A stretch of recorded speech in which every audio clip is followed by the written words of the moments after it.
for some questions and comments. So Peter Lay, we joked about the number of Peters in the delegation last night, but Peter Lay, a cycle of boom and bust, a relationship marked by serious differences and disruptions. Would you largely agree with that characterisation? And I know Peter provided greater nuance and areas of extensive and enduring cooperation.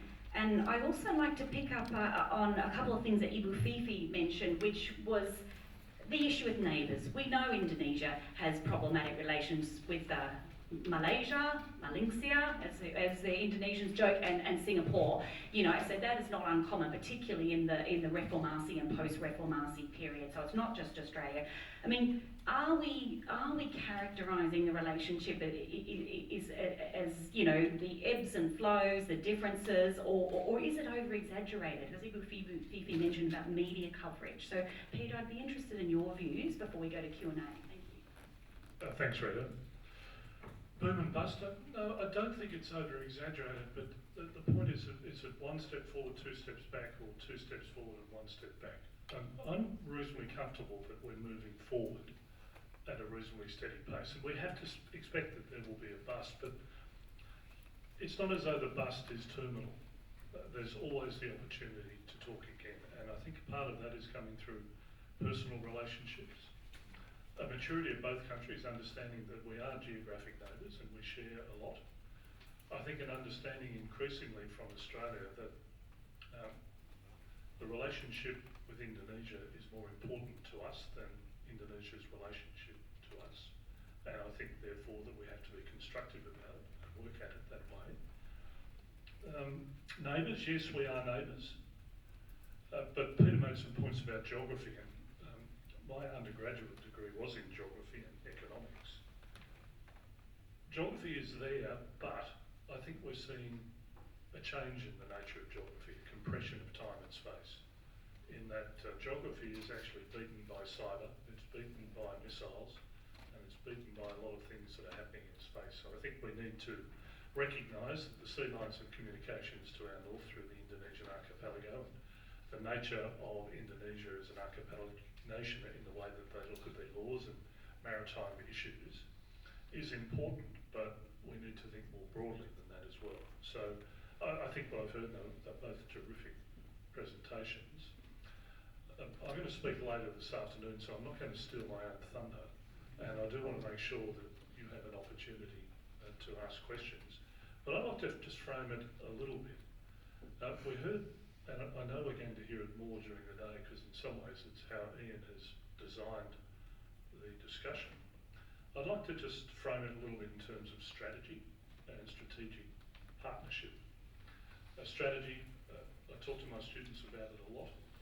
I like Basil Liddell Hart, the calculation and coordination of ways and means to achieve ends. And if you look at Julie Gillard's 2013 National Security Strategy for Australia, it used exactly the same construct. Peter Varghese talked about it last night. He talked about the ends. I think generally Indonesia and Australia have a pretty good idea of what the ends are. It's the ways and means and how we work together to make it happen. And then the next issue that comes through today is around strategic partnerships. A little bit of my own thunder. I've got a PhD student working on strategic partnerships at the moment, and he's talked about them being on the basis of that the countries have mutual interests, that they agree the approaches of how to achieve those interests, and then they agree and are able to work together at the operational level. And so I invite people to think about that as the day goes on. Is it possible for us to have a strategic partnership with Indonesia? I think we can probably agree on the mutual interests, maybe the approaches, and are we able to work together at the operational level? And using some of the experiences that I've been involved in with Justin and the staff from Etash over there and others, I'm going to talk this afternoon a bit about ICAHAN and some of the issues that we're looking at that operational level. How can we work together? Just one more point I'd like to make in terms of ASEAN and what I see as Indonesia's reluctance to lead. Ibn Fifi mentioned it in terms of free and active. I see that in some ways as the non-alignment Papua and those other issues that Indonesia has approached. The point that Indonesia may not make a formal pact, that brings me back to that issue of strategic partners. How formal does it have to be? And I think in the relationship between Indonesia and Australia, we'd be making a mistake by trying to make it too formal, because there are significant strategic and cultural differences between the two countries. And it makes the final point I make is in terms of ASEAN. Kim Beazley and others have been talking about the usefulness of ASEAN, and they've introduced the term ASEAN Light. Take us back to ASEAN as it was with the 5 original members. I think the impact of ASEAN and its ability to come to a consensus has been very much diluted by the additional members. So I'll finish there, hand back to you. But could I please thank both Peter and Fifi for great presentations, and I think a wonderful start to the day. Thank you, Peter. And I guess the important point that Peter Lay just outlined is, how do you define a strategic partnership? And do we already have one, indeed? And you said, what are the mechanisms and how formal or informal it should be? And I was talking to Peter before about with ASEAN and ASEAN cultures and Southeast Asian culture, it's often not what they says, but what they does. It's the undeclared policy, I think, that Australians sometimes overlook, and undeclared policy responses. I'm going to turn to the audience. I'm interested in Ibu Fifi's comments about the ASEAN outlook on Indo-Pacific, because I wonder to what extent Jakarta is trying to seize back the prerogative for shaping the Indo-Pacific emerging order. And we know that Australia and Indonesia's interests are aligned through the AOIP. It was formerly IPC, I think, Indo-Pacific concept, you know, and a rules-based order, transparency, inclusiveness. It'll be very interesting to see which way this goes, and we know Jakarta, Kemlu and DFAT have been coordinating on this very issue, as we indeed do across a range of issues. So I'll turn to the audience. If you could just quickly state your name and affiliation. I don't know if we have a roving mic, but we do. Okay, so questions, please. Thank you. My name's George Hulse. I'm a retired Lieutenant Colonel, Corps of Royal Australian Engineers. I can be forgiven for that, I think. I'm also a graduate of the University of Queensland with a major in political science, and I lived in India for 12 months with the United Nations. My point and question are based on mainly India. We've heard a lot about China, Indonesia, Australia and the United States of America. In my time in India, I spoke to many senior Indian Army officers, and they said it would be intolerable for India, for Australia to be threatened by an opponent of India. And we all know that China and India are not exactly the best of friends across a common border. So my question is, have you factored in an emerging India, an emerging powerhouse, into the geo-military architecture of the defence of the Southwest Pacific? Okay, who'd like to take that? And as we're deciding, it's been pointed this direction. Thanks, George. And I think India is the critical component in the Indo-Pacific, the critical balancing actor. And I think that Canberra is very well aware of that, and indeed Jakarta is very well aware of that, hence the comprehensive strategic partnership with India and the bilateral defence agreement. So who'd like to take George's question? Thank you. Well, indeed, India is a very interesting factor, and I think going back to the AOIP, I'm still not used to this abbreviation, but I think Indonesia is well aware that India might be a country that challenges the ASEAN outlook on Indo-Pacific, mainly because of Indonesia's attention that China has to be in it. India has in one way or the other, very vocal about that they're not happy that, first of all, they're starting to question the effectiveness of the East Asia Summit because China is there. And therefore, they're questioning of why we want to create an outlook on Indo-Pacific that embraces China, because they don't see that that's the way to go. So I've heard this in one way or the other throughout conferences that it's really going to be hard to get the support of India on when Indonesia tries the next step of trying to get the ASEAN outlook on Indo-Pacific for all the East Asia Summit countries, because it's very likely that India would be opposing the idea of embracing China into the Indo-Pacific. Go to another question, please. Front. Good morning, Andrew Hocking from 7 Brigade. I'm here with a number of colleagues of mine from 7 Brigade. Thank you very much for your presentations. A lot talking about foreign policy and strategy, all very relevant, but obviously in two vibrant democracies, domestic opinion sort of counts. And I was just wondering, cultural differences between Australia and Indonesia, and are there things in the sort of domestically, in terms of individuals' view on relationships between Australia and Indonesia that actually affect the policy making and the strategy in relation to the two relationships? Or in Indonesia, for example, are most Indonesians agnostic to the relationship with Australia, and vice versa? I wonder how much that comes into play. Thank you. Thanks, Andrew. I mean, certainly we've seen some fairly sober, lowy opinion poll on Australian actually comprehension or understanding of contemporary Indonesia. Peter Lay, did you want to comment on this at the societal level perceptions of the challenge? No, that's some of my thunder. You have to say to this afternoon, Andrew. Yes, there are differences, but sometimes I think we make too much of it. I've got a good Indonesian friend. We met at Staff College in America in 1987, and for probably 10 or 15 years, I tried to be Javanese and he tried to be Australian. And we figured out after a while, that's a bit bloody silly, isn't it? Why aren't we ourselves? And I think we really do need to put away some of those cultural differences and be honest and be open and be transparent.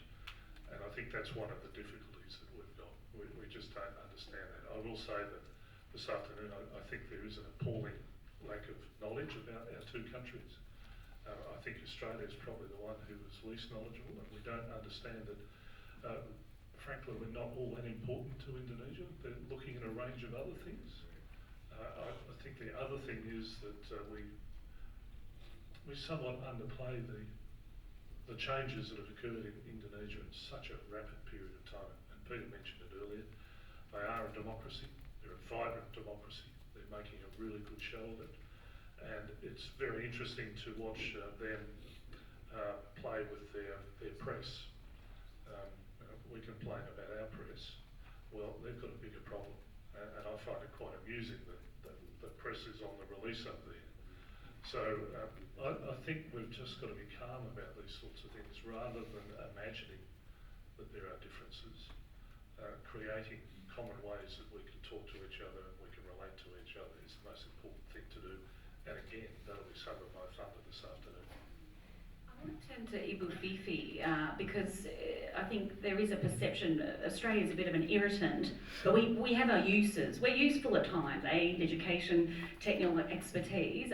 We know that, I guess the perception of Australians within the legislature, the DPR, is mixed. There are some sections of the political elite in Jakarta are not so well disposed towards Australia. But from the Indonesian perspective, Ibu Fifi, could you make a comment on the individual societal level perceptions? Yeah, in a way you can say that, there's a view that, there are problems with Australia, but don't worry, we have bigger problems with Malaysia.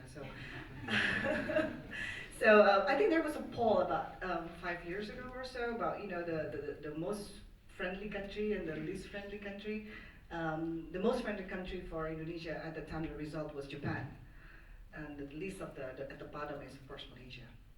I think in a way, but then again, turning to the general public, I mean, it's true that the general public don't really care about foreign policy issues. Australia would be in their head if there's something going on and the media blows it up. There's serious issues, and I guess in a way you're right. I mean, the media really controls about the public perceptions on different countries, not just Australia, but on all of the other countries. And I think in a way it's just the way that we respond to these individual issues, the individual problems. and how we both Indonesia and Australia responds to this whenever that something pops up, so that this something at least it is controllable in the media. I think that's a big issue. We'll open up to another question, please, from the audience. Umar from the University of Queensland, please. Thank you very much. My name is Umar from the University of Queensland. So my questions regarding presentation is about, it's clear to me that I think between Indonesia and Australia there is a competing perceptions of Indo-Pacific. Is there any chance to have common ground on the perception of the Pacific in the future? And regarding this, could you perceive Indo-Pacific as a form of order?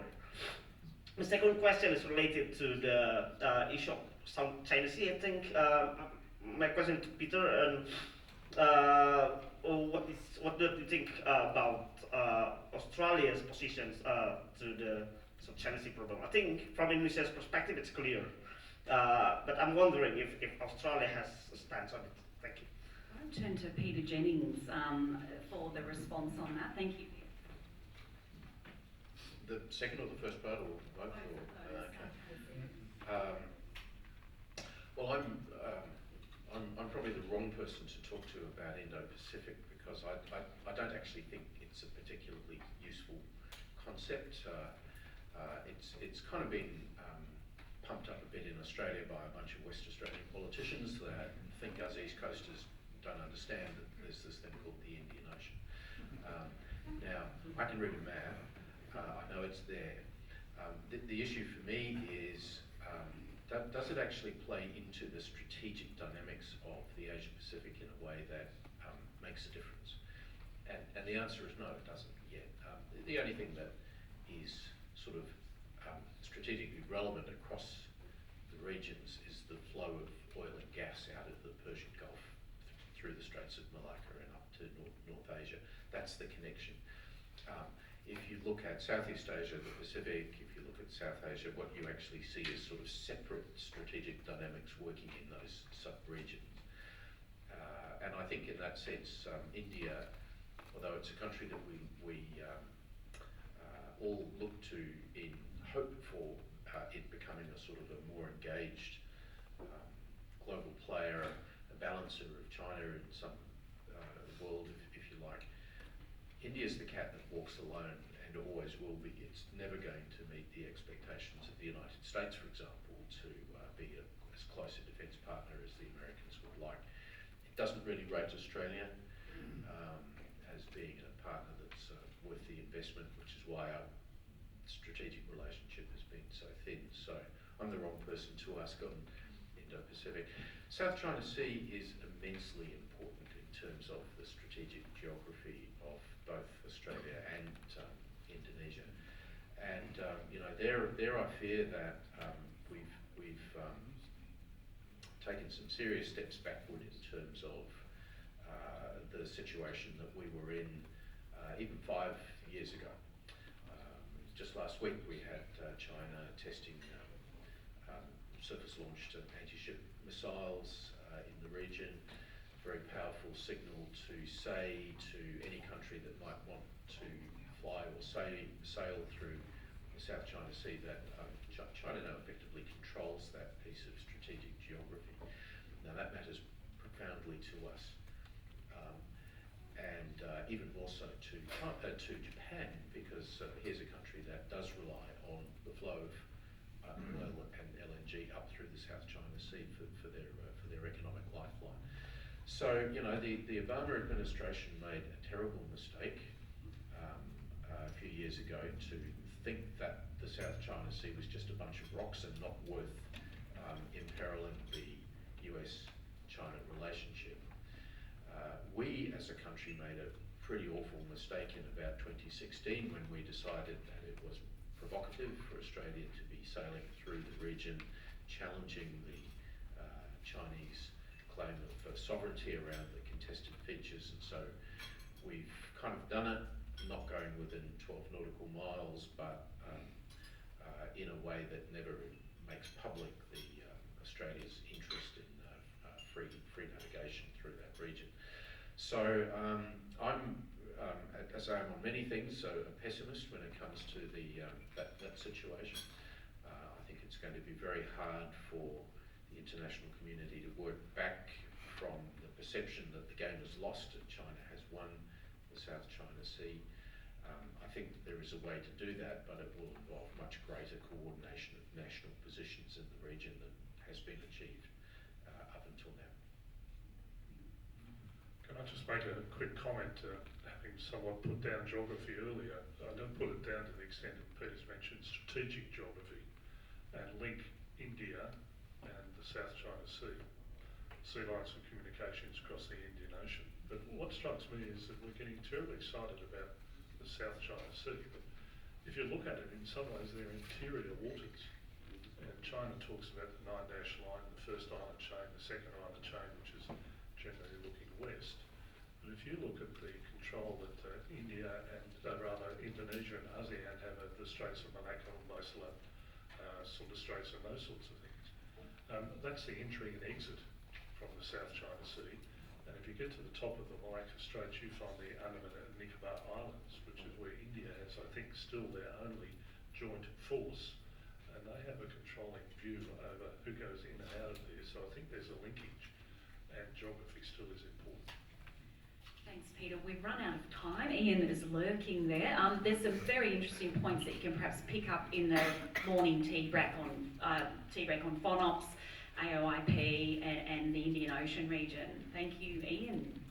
Thanks very much, Greta, and I'll ask you to show your appreciation to the speakers. Speakers to resume their seats, please. And ladies and gentlemen, can you resume your seats, please? And ladies and gentlemen, could I ask that you be